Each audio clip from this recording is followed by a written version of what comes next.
C'est le retour. Balelolendo. Voilà, le retour à Kinshasa. Un peu stressé. C'est ça, il est là. Voilà. Oui, c'est au bas. Ouais, salut partout dans le monde entier, à vous tous qui êtes en train de me suivre en fin de moment. Quant à moi, les vôtres, humbles serviteurs, Pichankin, les soldats de la presse européenne, les soldats de la presse congolaise, toujours au four, on n'a rien que pour vous servir, et puis c'est mon devoir de vous informer, toujours dans votre chaîne Image Pro TV, la meilleure chaîne du moment, chaîne d'actualité, chaîne de nos informations en temps réel. Voilà, aujourd'hui nous sommes ici précisément à l'aéroport international de Charles de Gaulle, c'est juste pour accompagner nos artistes et comédiens. Donc voilà, aujourd'hui c'est les retours de Mabidi et puis Eyenga. Donc voilà, puis Shankim, le soldat de la presse, je suis venu accompagner nos artistes ici à l'aéroport, comme j'ai toujours l'habitude de le faire à chaque fois. Donc voilà, je dirais déjà au revoir à nos artistes. Et puis on se revoit peut-être à la prochaine, comme on dit, donc les Français. Et puis, pour tout le monde qui avait le souci de nos artistes par rapport à leur traitement, surtout Mabidi, et puis que là aussi il était malade, donc voilà, Monsieur Soulé Kaouka, donc le médecin, lui il a assuré vraiment leur traitement du début jusqu'à la fin. La fois passée, je vous avais montré comment on était à l'hôpital avec l'artiste Mabidi. C'était la dernière séance avec les docteurs a tout dit à propos de son santé, donc sa santé allait dire, donc tout est bien qui finit bien. L'artiste est déjà de retour à Kinshasa, donc j'espère qu'ils vont encore revenir ici, et puis lui aussi il va profiter de retourner ici à Paris pour des contrôles et puis pour la suite de la traitement. Donc voilà, puis Shanki nous dans la vidéo. Donc voilà, là j'aimerais d'abord vous proposer comment nos artistes ça la checking na bango ndeni ba okela mboka Kinshasa. Donc voilà, je sais que Jordan Mizwa il est derrière la caméra, Chikito Papa Paradis, ya Willy Moucheni, Bernadette Massemouyar, Prophète Messimbala.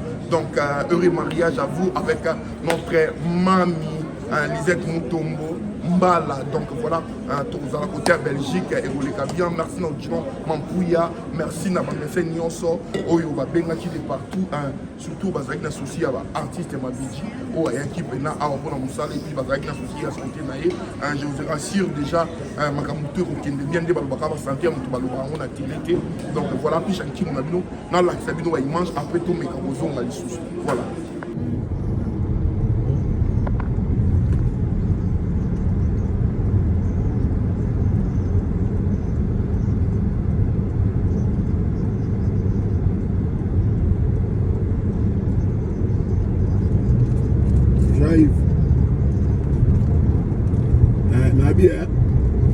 Benga ba bébé tout na keti yebisa bango eza après midi.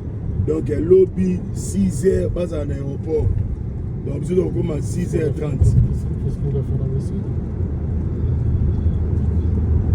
Donc on va lelo to ça scale la kata et puis aller net rejoindre maman 6h to ça na aéroport international nji.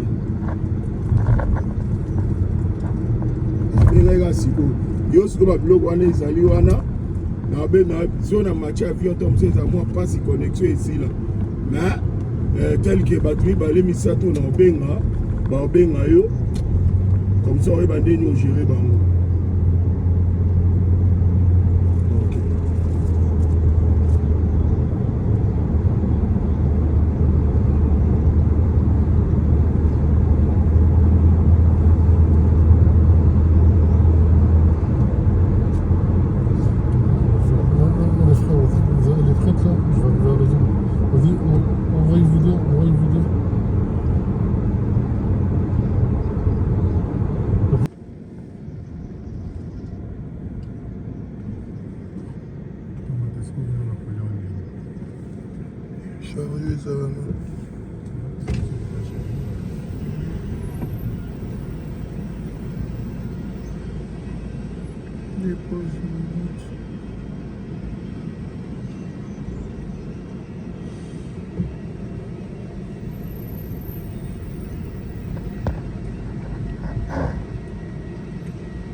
Ouais.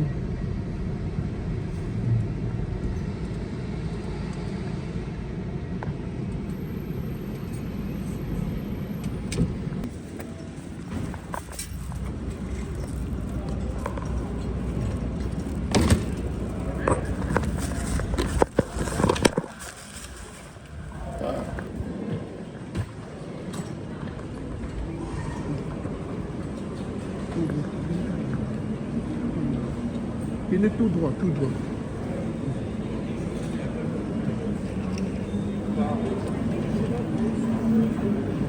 Je vais retourner à Kinshasa. Nous, on va zone du Kinshasa. Artiste de la ville.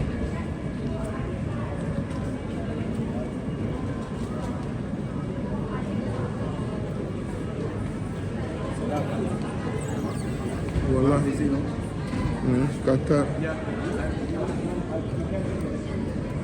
Apaisé. Ils ont quoi? 23, 23 23, 23, des 23. Ah ouais. Eh. Les gens, ils m'ont su là.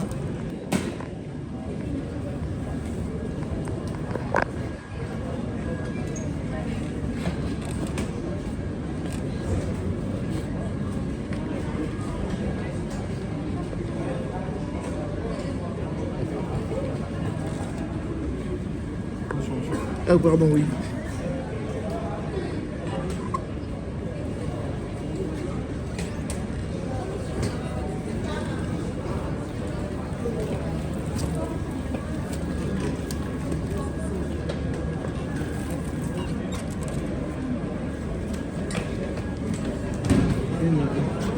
Bon, j'ai pu s'habiller là. C'est la deuxième personne. C'est la deuxième, peut s'habiller.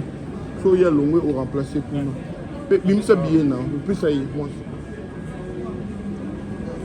On n'a pas de passeport.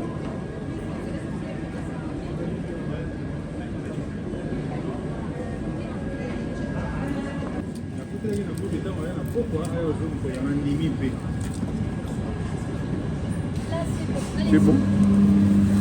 C'est les 4 bagages, c'est ça? Des à chaque.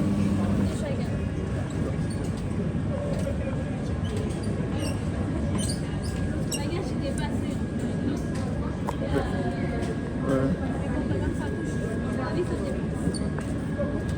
Merci quand même. C'est gentil. C'est gentil.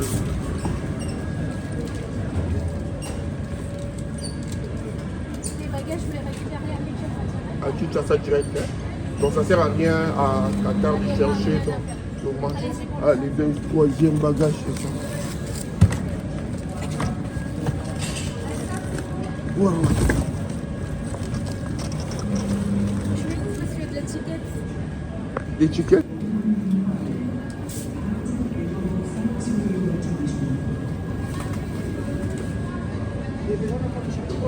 Ouais, on a pas la. Tu peux prendre. Tu peux la récupérer. Un petit non.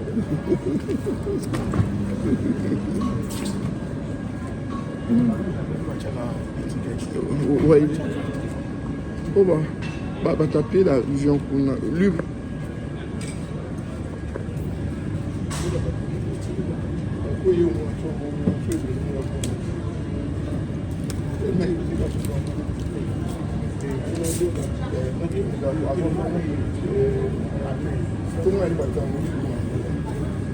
Excusez madame, pour l'étiquette à l'air bagage à nous, c'est là où on peut mettre aussi. Pour mettre l'étiquette à un bagage à nous, tu peux le mettre ici ou là-bas. Ah, là on peut prendre. Là, c'est le deuxième.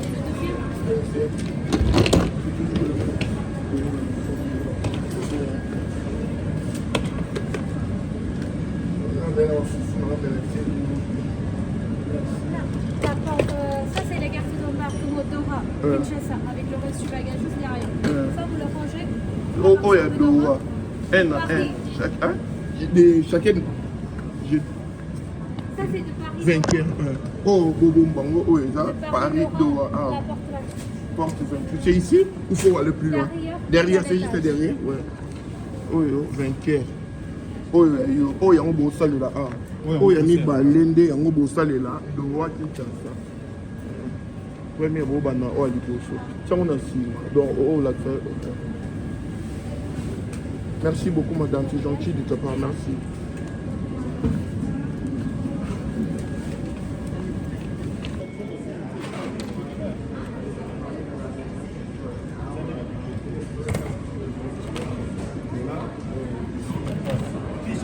Ouais.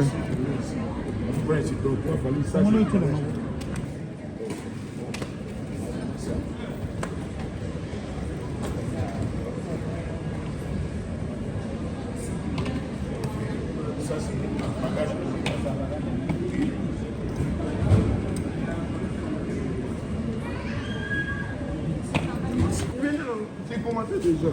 Au PC Moukéna.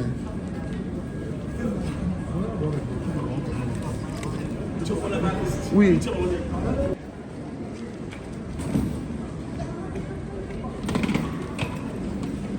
Faut s'habiller côté où on a ballon le coup.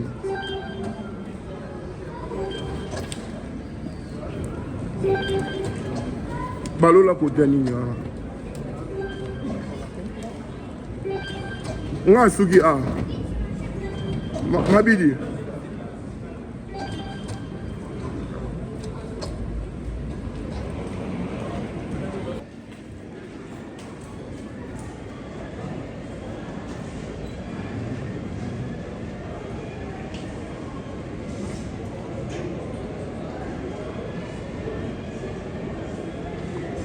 Allô Aminata. En tout cas, puis là, quand tu vas te un niveau de ben en tout cas, ça c'est un niveau d'Afrique. Mais comme un mondial, mais comme un mondialiste. Le gars Ronaldo, on a un mondial il y a 2000 dans Allemagne, ou à Tchaka débit, ou à sa carrière il y a Cannes. Ndenge comme un mondialiste. Tchai Tambwe. Tchai Tambwe, muke pana yandia wa bogar mo sibuna zo sala pe batu bogar. Tchai Tambwe, la main d'or, coiffeur ya artiste, ya ba star nyonso ya monde. Nazawa muke zenga suki bebe kanje tala munu pia me kuma sup. Yesu me katula maske. Awa wa mwetu ba nakati suki pesi bato minene ke katala Maître Gims, ba Fabregas. Bantu nyonso ke zenga ba Wilo Longomba, ba pauvre ya Gianni, bova zenga awa. Ba Manguau, pauvre Manguau, place bova zenga suki, awa kaka, et pas Tchai Tambwe.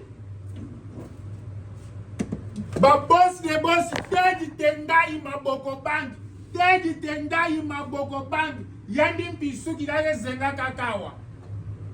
Adolphe Dominguez Tata Mobich yeba kata la kakao et puis me kuta na star na munumpi akata kawa Soleil Wanga yebe kakawa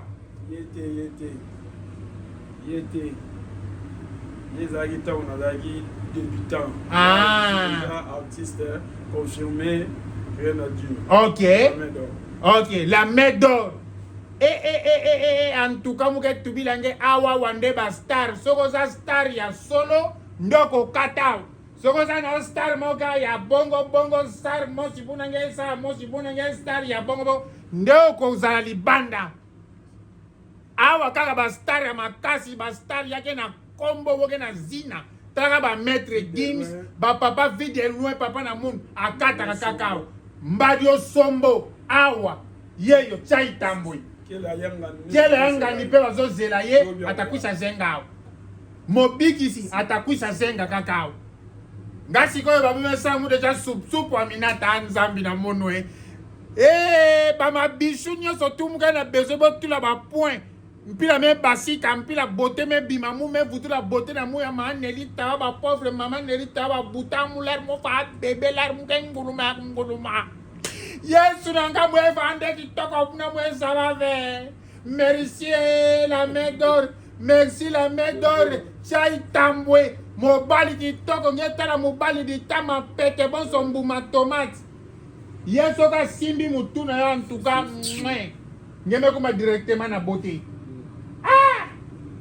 Quand tu vois ma bilingue vambi, ma bilingue va qui t'a fait. Na santé ba mo ke bimi, mo ke mona maladi ni so be kwenda. Ah, chaita bo ngeke dorter ya ilongie. En tout cas, ngeke dorter pensa ya ilongie ya mutu, ya mutu, ya mutu. Betu, moi na pena di tema na mo me vutu ka me kuma bon so pomme de terre. Ah, chaita mwe, soko wumeleza monotoni wala yo tikala. Tikala.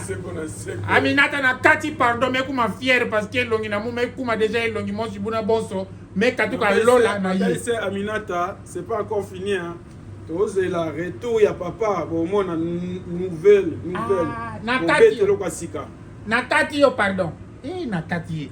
Mais comment fier ye longi nanga we ngai komona ngai komi c'est payant il faut nge futa consultation nge futa mbongo avant nge mona longi na mu en live pour niveau ba komi singa bo soko zo mona nga pamba bongo yo ke kina mo si fe faut nge futa $30 avant nge mona longi na mu ta mama nanga ni para ye ni mama yaya pisha piche mame ay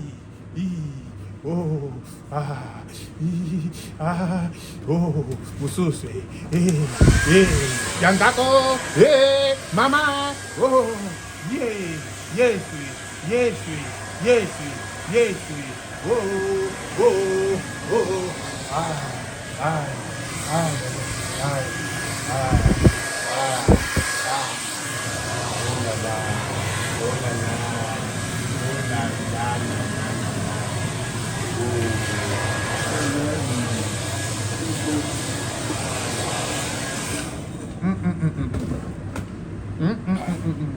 Finition.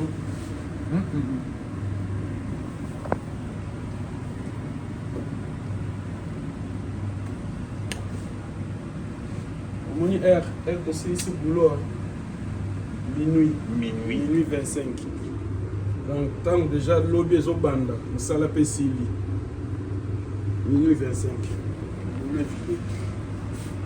Papa avec ma fière pour filmer mon trouvé. Bike longi na mun na lingua promte pour filmer mon trouvé et coquille na zo batela. Mo batela longi na mun pila me kuma. Photo il faut na cadre fait là. Donc moi va na mun na zéro faute nge ça va ver. Na zéro faute.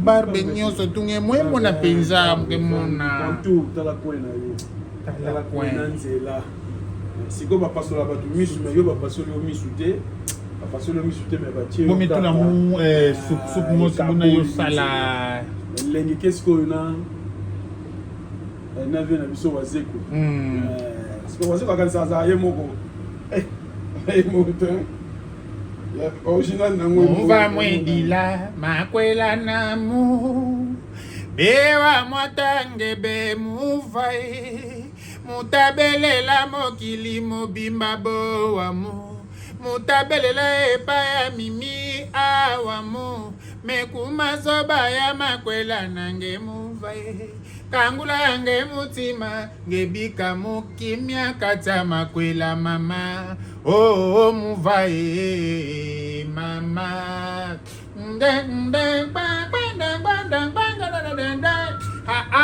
yeah la main d'oreille yeah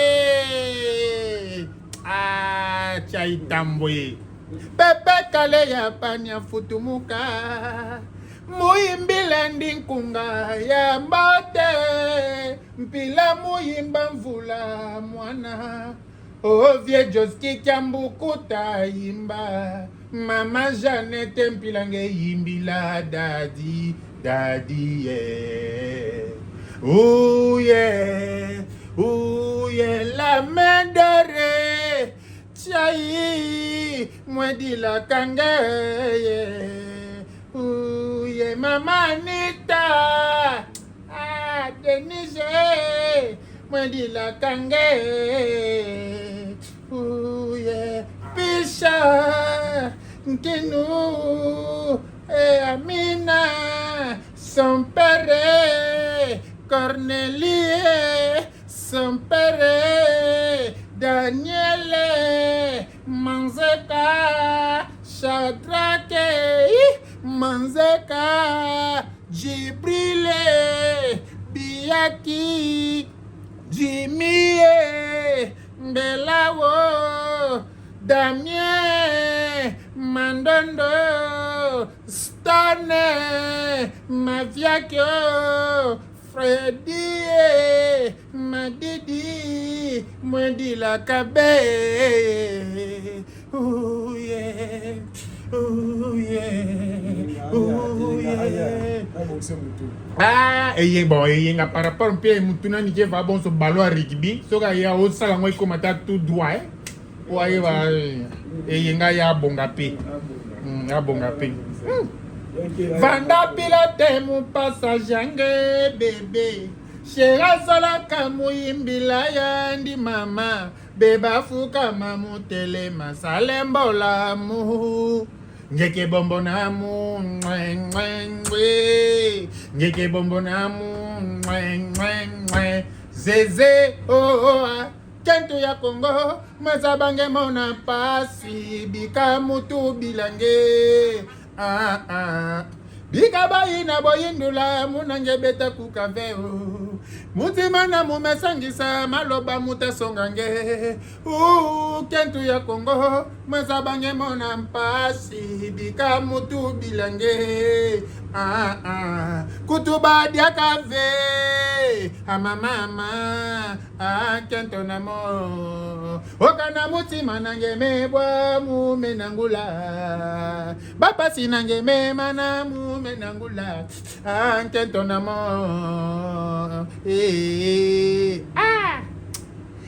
Kento ya bonne vie quand on pense.